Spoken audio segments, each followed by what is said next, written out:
श्री स्वामी समर्थ. स्वामींचा आशीर्वाद या चॅनेलवर आपले स्वागत आहे. स्वामी आपल्या सर्व चांगल्या इच्छा पूर्ण करोत ही स्वामींच्या चरणी प्रार्थना. तर बघा, चैत्र महिन्याच्या कृष्ण पक्षाची अष्टमी तिथी ही शीतलाष्टमी म्हणून साजरी केली जाते. उत्तर भारतात या दिवशी शीतलाचं पूजन केलं जातं. त्यांना शिळ्या जेवणाचा नैवेद्य दाखवला जातो. यामुळे शीतलाष्टमीला बसवडाष्टमी देखील म्हणतात. या दिवशी बहुतेक लोक देवी शीतलाला शिरापुरीचा नैवेद्य दाखवतात. तर यावेळी शीतलाष्टमी ही 2 एप्रिल 2024ला येत आहे. तर आजच्या व्हिडिओमध्ये आपण शीतलाष्टमीच्या व्रताचे महत्त्व आणि ते व्रत कसे करावे, त्याचबरोबर या व्रताचा प्रभाव या व्हिडिओमध्ये आपण पाहणार आहोत. तर व्हिडिओ नक्की शेवटपर्यंत पहा. तर बघा, देवी शीतलाबाबत अशी मान्यता आहे की त्यांना थंड जेवण अत्यंत प्रिय आहे. त्यामुळे त्यांचा नैवेद्य एका दिवसापूर्वीच म्हणजे सप्तमीलाच तयार केला जातो आणि थंड नैवेद्य हा दाखवला जातो. प्रसाद म्हणून भाविकांनाही अष्टमीला शिळं अन्न खातात. हे देखील अशी मान्यता आहे की बसवडा अष्टमीचा दिवस हा शिळं अन्न खाण्याचा हा शेवटचा दिवस असतो. कारण या दिवसापासून उन्हाळ्याला सुरुवात होते आणि त्यानंतर उष्णतेमुळे हे अन्न अधिक काळापर्यंत चांगलं राहत नाहीत आणि ते लवकर खराब होतं. त्याचबरोबर बघा, अशी मान्यता आहे की ज्या महिला शीतलाष्टमीच्या दिवशी उपवास करतात त्यांच्या कुटुंबातील सदस्य आणि लहान मुलांना कधीही चिकनगुनिया किंवा गोवर आणि कुठल्याही प्रकारचा ताप, डोळ्यांचे आजार किंवा थंडीमुळे होणारे इतर आजारसुद्धा होत नाही.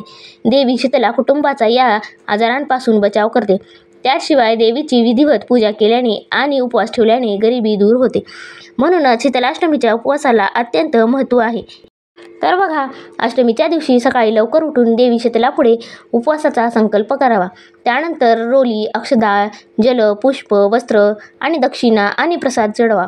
त्यानंतर शीतला स्तोत्राचे पठण करावे, व्रत कथा वाचावी आणि आरती करावी आणि देवीकडे कुटुंबाच्या सुरक्षेसाठी प्रार्थना करावी आणि दिवसभर उपवास ठेवा. संध्याकाळी देवीला दाखवलेला प्रसाद खाल्ल्यानंतर आपण उपवास सोडावा. अशा प्रकारे हे शीतलाष्टमी देवीचे हे व्रत आहे. हे व्रत केल्याने आपल्या ज्या कुटुंबातील व्यक्ती आहेत त्या कधीही आजारी पडत नाहीत किंवा ज्या घरातील सतत लोक किंवा जी काही मुले असतील जी सतत आजारी पडतात अशा मुलांच्या आईने हे व्रत अवश्य करावे. त्याचबरोबर बघा, कुटुंबातील सदस्यांचे आरोग्य चांगले राहावे, त्यांना कुठल्याही प्रकारची रोग बाधा नाहीशी व्हावी म्हणून हे व्रत केले जाते. त्याचबरोबर बघा, या शीतलाष्टमीच्या व्रताची कथा आपण पाहू. पौराणिक कथेनुसार एके दिवशी देवी पृथ्वीवर भ्रमण करण्यासाठी निघाली. देवीने एका वृद्धेचे रूप धारण केलं आणि राजस्थानच्या डोंगरी गावात त्या पोहोचली. जेव्हा देवी रस्त्याने जात होती तेव्हा तिच्यावर कुणीतरी भाताचं उकळतं पाणी टाकलं. त्यामुळे देवी भाजली आणि तिच्या शरीरावर व्रण पडले. त्यामुळे होणाऱ्या असह्य जळजळमुळे देवी त्रस्त झाल्या आणि तिने गावातील लोकांना मदत मागितली, पण कुणीही ऐकलं नाही. तेव्हा गावातील एका कुंभाराच्या कुटुंबातील महिला देवीजवळ आणि तिला देवीला घरी घेऊन गेली. तिनं थंड पाणी देवीवर टाकलं तेव्हा देवीचा त्रास कमी झाला. त्यानंतर कुंभारणीनं महिलेने रात्रीचा दही आणि ज्वारीची रबडी खायला दिली. त्यामुळे देवीच्या शरीराला थंडावा मिळाला. त्यानंतर महिलेने देवीला म्हटलं की तुमच्या विखुरलेल्या केसांना मी वेणी घालून देते. ती देवीच्या केसांची वेणी गुंफू लागली. तेव्हा तिला केसांच्या खाली लपलेला तिसरा डोळा दिसला. ते पाहून ही महिला घाबरली आणि तेथून पळून गेली. तेव्हा देवी म्हणाली की बेटा, घाबरू नकोस, मी शीतला देवी आहे आणि पृथ्वीवर हे पाहण्यासाठी आली होती की माझी खरी पूजा कोण करते. त्यानंतर देवीने महिलेला आपलं मूळ स्वरूपाचं दर्शन दिलं. महिला देवीसमोर रडू लागली आणि म्हणाली की देवी, मी अत्यंत गरीब आहे. माझ्याकडे तुम्हाला बसण्यासाठी स्वच्छ जागा देखील नाही. यावर देवी माता हसली आणि तिथे असलेल्या गाढवावर जाऊन विराजमान झाली. त्यानंतर देवीने झाडूने महिलेच्या घराची साफसफाई केली आणि घाणीच्या स्वरूपात घरातील दरिद्रतेला एका टोपलीत टाकून बाहेर फेकून दिलं. त्यानंतर देवीने महिलेला वरदान मागण्यास सांगितलं. तेव्हा महिला म्हणाली की देवी, आम्ही तुमच्या डुमरी गावात निवास करा आणि जी कोणी व्यक्ती तुमची श्रद्धेने अष्टमीची पूजा करेल आणि उपवास करेल आणि तुम्हाला थंड नैवेद्य दाखवेल त्यांची गरिबी दूर होईल.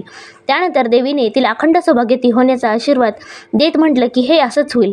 तेव्हापासून आजपर्यंत शीतलाष्टमीचं हे व्रत केलं जातं आणि देवीला थंड नैवेद्य दाखवण्याची परंपरा चालू झाली. म्हणूनच बघा, शीतलाष्टमीला व्रत करण्याची आणि देवीला शिळे अन्न अर्पण करण्याची ही परंपरा चालू झाली आहे. आणि बघा, जे शीतलाष्टमीचे हे व्रत मनोभावे करतील, मनापासून करतील, त्यांच्या घरातील सदस्यांचे जीवन हे अगदी निरोगी राहील आणि घरातील जी काही रोग बाधा आहे ती नाहीसे होतील आणि ज्या स्त्रिया हे व्रत करतील त्या स्त्रियांचे मुलेही अत्यंत निरोगी राहतील आणि त्यांचे सौभाग्यही अखंड राहील. म्हणूनच बघा, हे शीतलाष्टमीचे व्रत अत्यंत प्रभावशाली व्रत आहे. म्हणूनच उद्याच 2 एप्रिल रोजी हे शीतलाष्टमी हे व्रत आहे.